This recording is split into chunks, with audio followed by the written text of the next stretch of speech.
नमस्कार। आज हम आपको बताएंगे श्राद्ध के विषय में हमें क्या करना है। श्राद्ध हमारे पितरों के लिए होता है। हमारे पितरों जो हमारे पूर्वज होते हैं, जिनकी मृत्यु हो गई होती है, वो पूर्वज जिस भी लोक में होते हैं, जब हमारे द्वारा यानी उनके उत्तराधिकारियों द्वारा जब श्राद्ध क्रिया की जाती है तो उन्हें असीम शांति और आत्मसंतुष्टि का अनुभव होता है। देखिए, हम ये कहते हैं कि जब वो चले गए तो अब वो भी देखने आ रहे हैं, ऐसा नहीं होता है। आप एक बात अच्छे से समझिए, जो हमारी कुंडली में पितृदोष, जो हमारी कुंडली में ग्रहण दोष, ये सारे जो दोष बनते हैं ना, पितृदोष पितृदोष दोनों अंतर होता है। ये हम आपको वीडियो में बता चुके हैं क्या अंतर होता है। तो जो ये बनते हैं, इसके पीछे कारण क्या होता है? हम अपने पूर्वजों को संतुष्ट नहीं कर पाते, हम उनकी संपत्ति का उपभोग कर रहे हैं। जैसे हमारे दादाजी मान लीजिए नहीं है, लेकिन हम उनकी संपत्ति का उपभोग कर रहे हैं, संपत्ति का उपभोग कर रहे हैं, उसमें उसकी सब चीज़ों को यूज कर रहे हैं, लेकिन उनके द्वारा मेहनत से कमाई गई संपत्ति को उस तरह से यूज नहीं कर रहे हैं जिस तरह से वो चाहते थे। कहीं ना कहीं उनकी आत्मा इस मामले में दुखी होती है, उनको कष्ट होता है। और इस कष्ट के निवारण के लिए हमें इस बात का बहुत अच्छे से ध्यान रखना होता है कि हम जब ये महीना आते, देखिए पूरे साल हम पूरे क्रियाकलापों को तो नियंत्रित नहीं कर सकते, क्योंकि ये एक तो संभव भी नहीं है, दूसरा जनरेशन गैप भी होता है, और प्रैक्टिकली भी ये चीज़ें इतनी आसान नहीं होती हैं। लेकिन जो ये महीना होता है श्राद्ध पक्ष का, इसमें हमें बहुत 6 चीज़ों का तो खास ध्यान रखना चाहिए। पहला, हम बहुत ही साफ सफाई का ध्यान रखें, स्वच्छता का ध्यान रखें, और इस पूरे समय में हम दोपहर में पूजा पाठ, अच्छा भोजन बना के उनके लिए ग्रास निकालें, जितना अच्छा बना सकते हैं, जो भी हमारे घर में सामग्रियां हैं उससे अच्छा भोजन बनाएं, उनके लिए ग्रास निकालें। स्वच्छ भोजन बनाएं। स्वच्छ भोजन मतलब अंडा मांस मछली नहीं, प्याज लहसुन भी नहीं, स्वच्छ सात्विक भोजन जो हमारे वेदों में बताई गई है उसका विशेष ध्यान रखें, उसको बनाएं। उसके अलावा किसी पूजा करने का जो है उसकी विधि में एक बात का ध्यान रखिएगा, जौ, तिल, चावल और जड़ों वाले जितनी भी सब्जियां हैं उनसे पूजा करें, उनसे पितृ खुश होते हैं। उसके अलावा आप कभी भी किसी और के भोजन, किसी और की जगह पे मत कीजिएगा, किसी और की जगह पे, किसी और के कब्जे की जगह पे कभी भी अपने श्राद्ध के कार्यकलापों को मत करें। या तो अपनी जमीन पे करें या ऐसी किसी जमीन का चयन करें जो किसी की नहीं है, जो किसी के अधीन नहीं आती है, उस जमीन का चयन करें।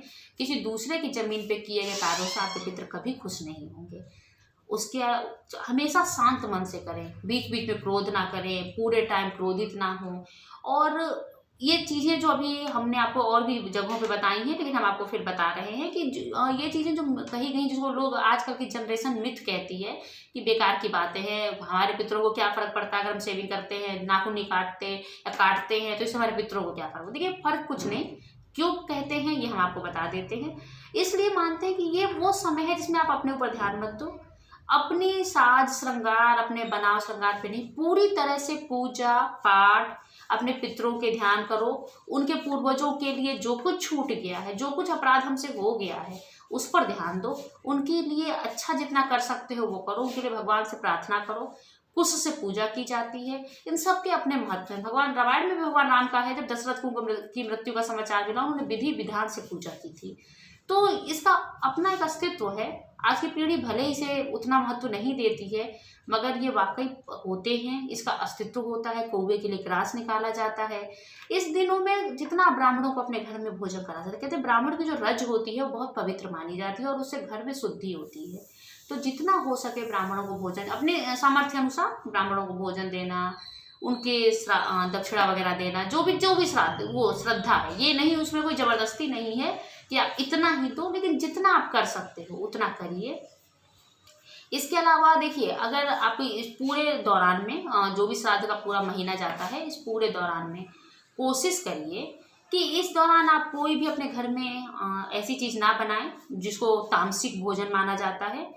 आप इस पूरे दौरान में घर में एक अच्छा वातावरण रखें, पूजा पाठ का वातावरण रखें, अपने सभी घर के साथ मिलके, मतलब पति पत्नी, घर में जितने सदस्य हैं सब मिलके विधि विधान से घर की बहुएं अच्छे से पूजा करें।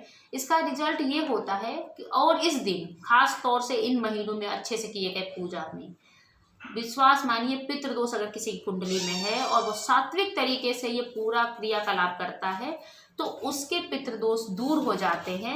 ऐसा देखा गया है, ऐसा माना गया है और ज्योतिष में इसकी बहुत अच्छी मान्यता है कि अगर आप पितृदोष है आपकी कुंडली में और आप अपने पितरों को संतुष्ट कर देते हैं। पितृदोष क्या होता है? पितृदोष हमारे पूर्वजों के प्रति किए गए हमारे ही अपराध होते हैं, हम माने या ना माने, लेकिन अगर हम अपने जीते जी, हम ये नहीं कह रहे मरने के ही बाद, जीते जी भी अगर हम अपने बड़ों की बेइज्जती करते हैं, उन्हें प्रॉपर खाना, प्रॉपर उनकी सेवा नहीं करते, जितना सामर्थ्य हो, अगर आपकी हैसियत दूध दही खिलाने की दूध दही खिलाइए, आपकी रोटी खिलाने की रोटी खिलाइए, लेकिन अपने सामर्थ्य अनुसार उनकी पूरी सेवा करिए। अगर आप नहीं करते हो तो भी पितृदोष लगता है, जीवित पर भी लगता है, मृत पे भी लगता है। इस बात का ध्यान रखिए। हम उनकी संपत्ति जिस तरह से हक से अर्जित करते हैं उसी तरह से उनकी सेवा भी हक से अर्जित करें।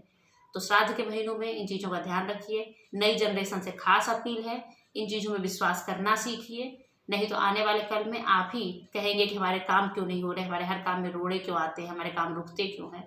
हमारे प्राचीन सभ्यता में जब इन सब चीज़ों का पालन किया जाता था, हर व्यक्ति खुश रहता था। यही राम राज्य है। सब चीज़ों का ध्यान रखें। भगवान आपको अच्छी आयु दें, सुखी रखें। नमस्कार।